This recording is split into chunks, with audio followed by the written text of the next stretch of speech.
Welcome to your yoga mat. Take a comfortable seat. Close your eyes. And just slowly become a witness to the breath without changing it.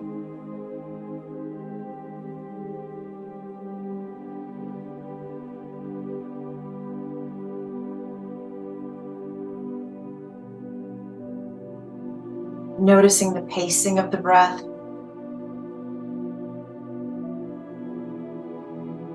The location, the temperature, the texture. Just taking it all in.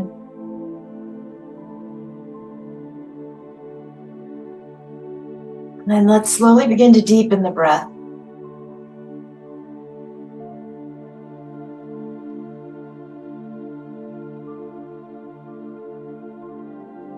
As you continue to work with the breath, keeping your eyes closed, I want you to take your focus to Ajna, the third eye chakra between the eyebrows. We are going to be talking a lot about this chakra and working with it in our sequence today.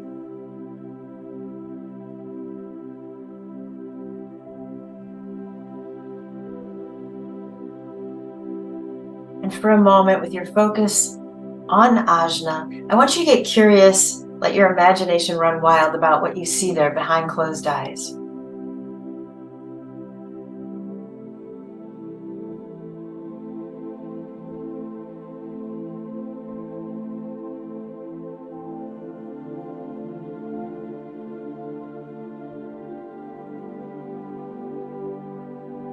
Then empty out the lungs.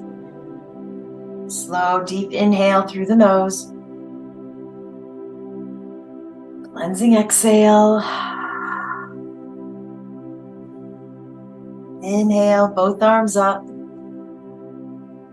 Bring the palms together. Exhale them to Ajna, right at the third eye chakra.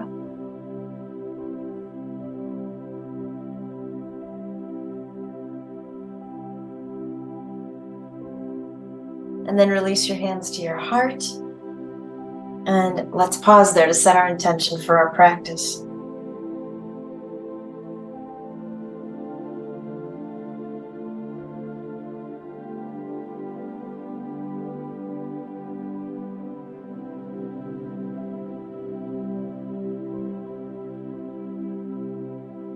All right, when you're ready, you can open your eyes. Release your hands. Inhale them up. Let the gaze follow. Exhale to the third eye. Inhale here. Exhale to the heart. Release the hands. Inhale them up. Gaze follows. Exhale the hands to Ajna. Inhale. Exhale to the heart. Release the hands. Just going to add on a little bit. Inhale, both arms up. Hands together. Exhale to Ajna. Hold the breath. Inhale. Hold the breath. Exhale to the heart. Hold the breath. Release the hands and inhale. Excellent. All right, let's find a prop to sit up on. Perhaps a block. Maybe more likely two of them. It's up to you. And what we're going to do is I'm going to set this block behind me, running horizontal across my mat. I'm going to sit my right sit bone on that block. I have my left leg folded underneath me, which is why I said you might want two blocks. You might want to be up higher so that this doesn't bother your leg. If you can't find a way to make the left leg comfortable, what you could do is kind of recenter, so both sit bones are on the block, and you could tuck that left foot across in front of you, okay? All right, so from here, we're going to take the left hand in front of that right knee, right hand behind you. Sit up as tall as you possibly can. And as you exhale, let's pull that hand against the knee to start a twist. And I guess if you're fortunate, as I am in this moment, to have a wall behind you, you could use that as a prop and get your hand on that wall and use it for extra leverage. If you don't have a wall there, don't worry about it. You're getting leverage from fingertips on the floor and from that left hand or even elbow against that front knee.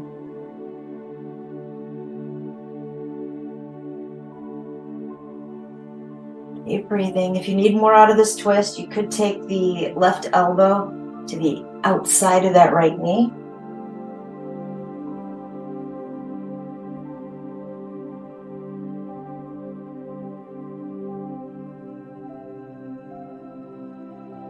And then when you're ready, meaning you get to your next exhale, go ahead and untwist. Inhale, both arms up. Palms together, exhale to Ajna. Close your eyes. Ajna, the third eye chakra, is the center of intuition, imagination, perception. And so every time we allow our hands in prayer pose, in a mudra, to rest against that chakra, I want you to feel this as a bond, as a promise, and tap into that perception, the intuition that you feel, that gut feeling perhaps that we talk about. Inhale. Exhale to the heart.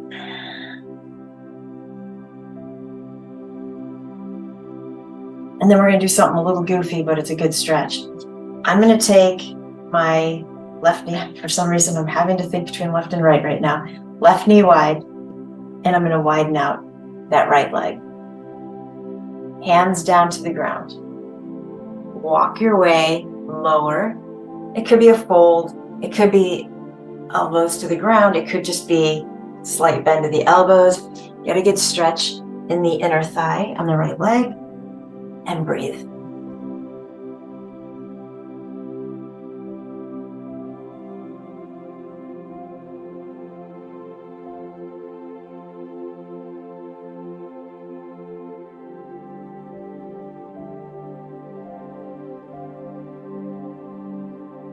When you're ready, you'll make your way back up.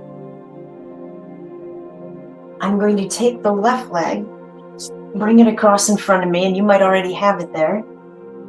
And from here, we are seated more soundly to pick up that right leg and cradle it in. So try to keep the back straight. And if that means keeping the leg out here, that's totally fine, right? Keeping that alignment.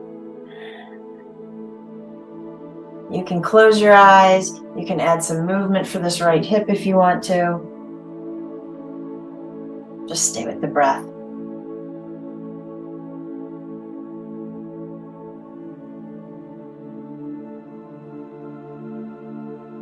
All right, draw that leg in just a tad closer and then let it go. So we're going to switch sides. I'm going to get my left foot out in front of me. I'm going to draw my right leg behind or alongside me. And again, you can change this up if you want to or need to. Left hand's coming behind you. Right hand or elbow in front, or that elbow can come across. Inhale, sit up tall. Exhale, go ahead and take that twist.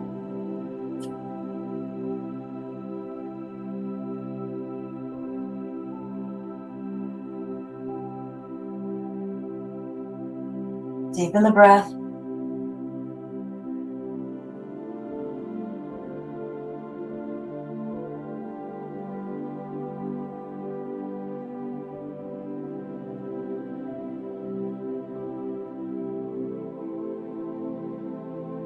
When you get to an exhale, let's go ahead and gently release the twist. Inhale, both arms up. Hands together, exhale to the third eye. Close your other two eyes.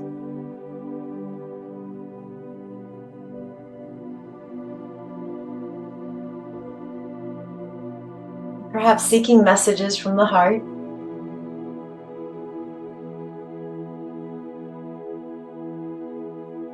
When you're ready, we're going to release the hands. And then we're going to do that goofy thing again. We're going to take the right knee wide. We're going to step out that left foot and take the knee wide.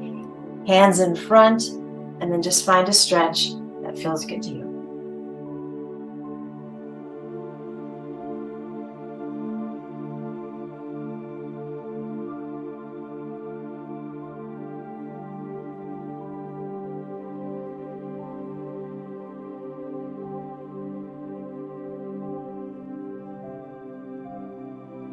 When you're ready, making your way back up. Let's get that right leg in front so we're balanced and we can pick up that left leg. And again, a gentle reminder not to round out the spine to get the leg in closer. We want to sit up tall.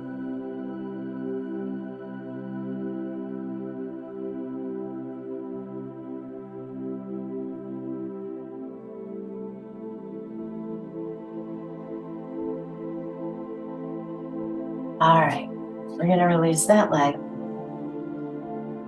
You can take your legs to a cross-legged position while you're kind of perched up on that block. So our theme today is about the pine cone. I wanted to kind of talk about the symbolism. And, you know, to me, when I think of a pine cone, I actually think of the dried ones that are open more. This one is completely closed up. And we're going to talk about why that is and how a pine cone, in this sense, represents protection. I want you to draw the analogy between this mudra, hands together in a solid bond, this mudra, connecting with your heart, protecting it, and linking it with the third eye, intuition, perception, imagination, and curiosity. All right, backs of the hands resting on the knees. Close your eyes. We're going to focus on the breath.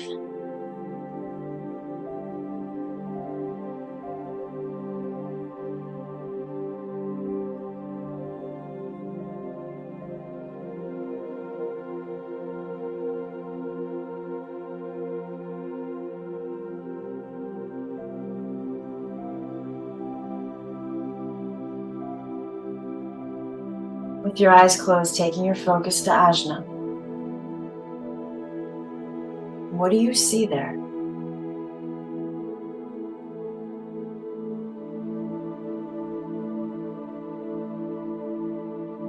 So, Ajna is linked in symbolism to the pine cone. They both represent enlightenment, protection.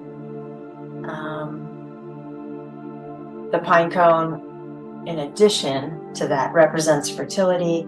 It's about rebirth. It's about,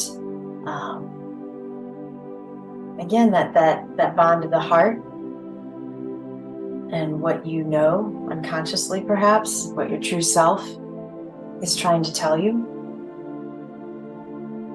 Keep focusing on that breath.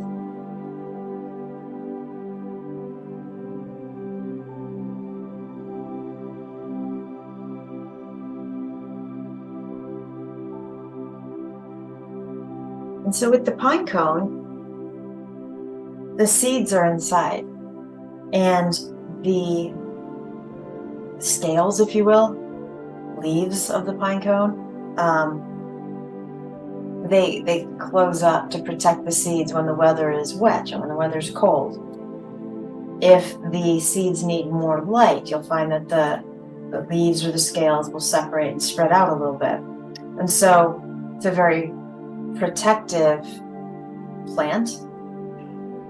And I like to think about whenever we're working with the heart center, we're working in child's pose, any pose where I feel like we're protecting the heart, I want you to remember that. I want you to feel that. Let's inhale the arms up. Bring the palms together. Exhale to the third eye. Stay there, inhale. exhale to the heart. And release the hands. So let's pull our weight forward. I'm gonna have to turn sideways into the table. I want to do circles with the hips and the ribs. So going out, pushing the left side ribs out to one side, sinking down into cow as you come through center. Ribs push out to the right, and then you round your way up into cat and continue on your journey, making that circle.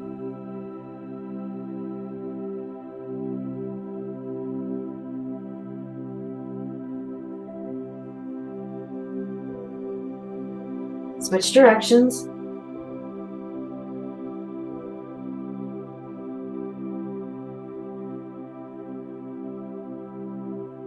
Keep going. I want to set this analogy that as you come down and around into cow, the chest lifts, right? The chin lifts.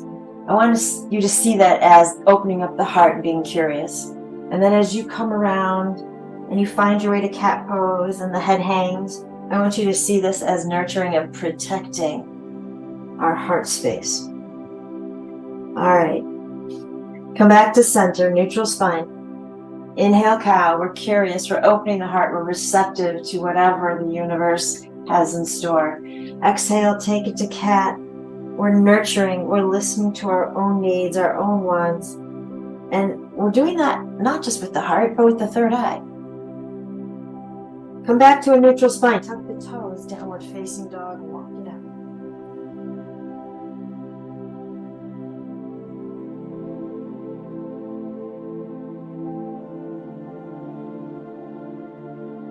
Let's come up onto the toes. Set the heels back down towards the earth. Lift the heels way up high. Set them back down.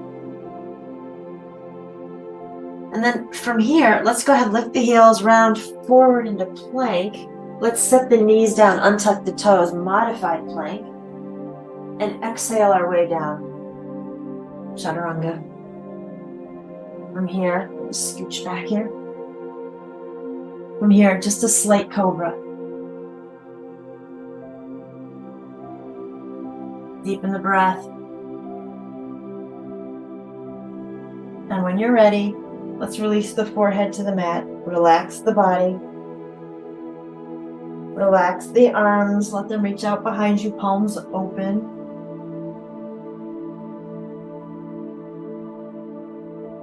Soften the shoulders. Let them round down towards the earth.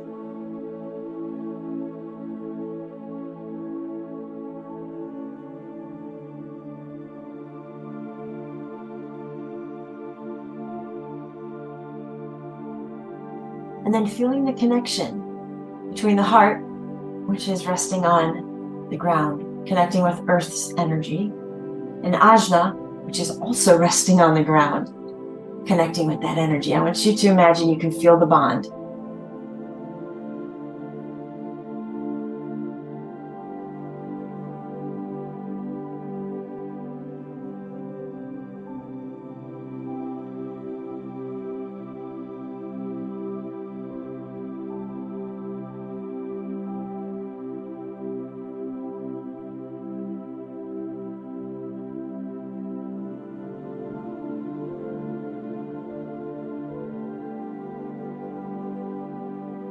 And then go ahead and turn the head to the left, resting the right ear on the mat. I want you to notice that the only chakra separating the heart and third eye is the throat chakra, as though it's waiting for you to communicate what you've discovered in those secret messages between the heart and your intuition.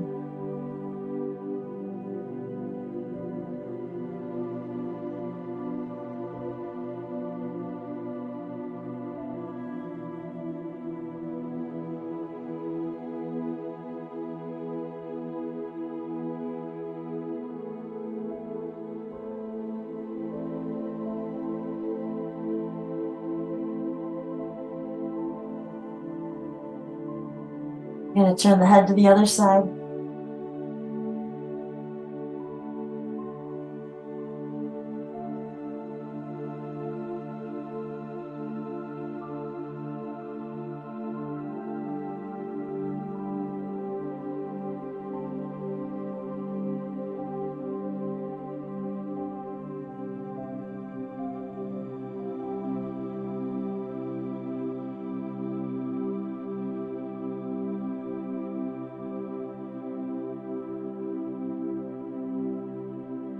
When you're ready, let's bring that forehead back to center and on the ground.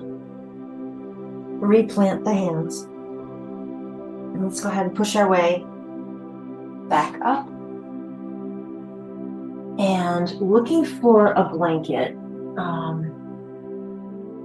You don't have to use this if you don't want to, but we're going to be balancing on one knee on the ground, so I think a blanket might be a nice addition right across the mat. You could take a block at its tallest height down where your feet are going to be if you want to. And we'll kind of see how this goes. We're going to have to play with the spacing. So let's come into table. Get your knees on the blanket. And then what you could do is take that left leg, reach it out behind you and see if it hits the block. And if you want to do any adjusting or not. I think that's going to be fine for me. So I'll leave it there. And then what I want to do is, we're in table. The right ankle is directly behind the right knee. And if I keep it like that, when I send my left leg back, and I'm not going to put it on the block yet, I just want to send it behind me on the inner sole so I can open up the hip. When I leave the right leg like this, I don't have a whole lot of support, which is fine. You might be a little wobbly here, it's okay. But if you need more support, then take that right foot and swing it out behind you a little bit further. All good? Okay, so let's find our balance and perhaps take that left arm up. Hips are moving forward. And then I'm going to just stretch that top arm overhead. Woo, there goes my balance. In fact, I'm going to move the blanket. Not that I'm using it as an excuse, but I'm using it as an excuse. I'm better on the floor. Okay, top arm reaching over. Deepen the breath.